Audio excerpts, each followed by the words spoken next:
Taarifa ya awali muungano wa asasi za kiraia kuhusu uangalizi wa uchaguzi mkuu wa mwaka 2025 imetolewa leo tarehe 29 Oktoba 2025. Ndugu waandishi wa habari, kwa heshima na taadhima, muungano wa asasi za kiraia 31 unawakaribisha katika mkutano huu wa kutoa taarifa ya awali kuhusu uangalizi wa uchaguzi mkuu wa mwaka 2025. Kama unavyofahamu, uchaguzi huu ni takwa la kikatiba na ni miongoni mwa matukio muhimu ya kitaifa yanayohusiana na nafasi mbalimbali za uongozi katika Jamhuri ya Muungano wa Tanzania na Serikali ya Mapinduzi Zanzibar. Nafasi zilizohusika katika uchaguzi huu ni pamoja na uchaguzi wa Rais wa Jamhuri ya Muungano wa Tanzania, uchaguzi wa Bunge la Jamhuri ya Muungano wa Tanzania, uchaguzi wa wakilishi, uchaguzi wa Rais wa Zanzibar, uchaguzi wa wajumbe wa Baraza la Wawakilishi Zanzibar na uchaguzi wa madiwani. Timu ya waangalizi wa ndani na muungano wa asasi za kiraia zilianza kazi zake rasmi kuanzia kipindi cha uboreshaji wa daftari la wapiga kura, kampeni za uchaguzi mkuu na upigaji kura.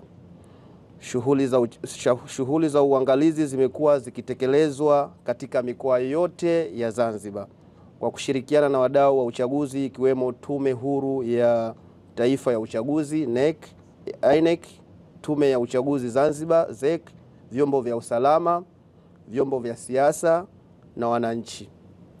Katika kipindi chote cha kampeni hadi leo ambao ni siku ya kupiga kura, timu yetu imekuwa ikifuatilia kwa karibu mwenendo wa kampeni, utoaji wa elimu ya mpiga kura, maandalizi ya uchaguzi, mwenendo wa kampeni na hatimaye zoezi la kupiga kura lililofanyika leo tarehe 29 Oktoba 2025.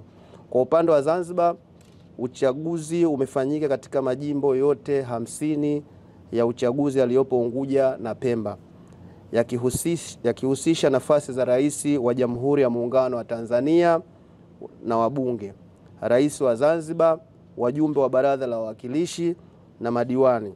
Uangalizi wetu umejikita katika kuhakikisha kuwa mchakato wa uchaguzi unazingatia misingi ya uwazi, ushirikishwaji na haki wapiga kura wote. Kwa mujibu wa uangalizi wetu wa awali, tunapenda kutoa taarifa zifuatazo. Kwa siku ya uchaguzi, vituo vya kupigia kura vimefunguliwa kwa wakati unaofaa katika maeneo mengi ya nchi. Vifaa muhimu vya kupigia kura ikiwemo karatasi za kupigia kura, wino wa kupigia kura na orodha ya wapiga kura vimepatikana kwa ukamilifu. Mazingira ya upigaji kura yamekuwa tulivu, salama na rafiki kwa wapiga kura, huku usalama ukiimarishwa na vyombo husika.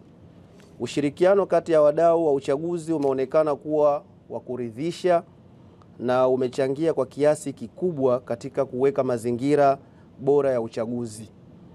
Na ushiriki wa wananchi wakiwemo vijana, wanawake na watu wenye ulemavu umeongezeka ikilinganishwa na chaguzi zilizopita, jambo linaloashiria kuimarika kwa mwamko wa kidemokrasia.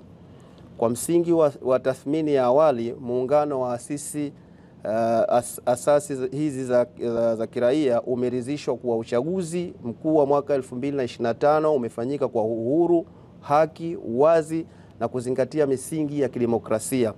Hata hivyo, tunasisitiza kuwa tathmini hii ni ya awali na uchambuzi wa kina na mchakato mzima wa uchaguzi utafanyika katika kipindi cha siku 90 zijazo. Ripoti kamili ya uangalizi wa uchaguzi itakayoangazia kwa kina vipengele vyote vya mchakato wa uchaguzi ikiwemo kampeni, maandalizi, upigaji kura, kuhesabu kura na utoaji wa matokeo itatolewa rasmi katika kipindi kisichozidi siku 90 baada ya uchaguzi. Tunawashukuru kwa ushirikiano wenu kwa kufuatilia taarifa hii na kwa mchango wenu katika kuimarisha demokrasia ya nchi yetu.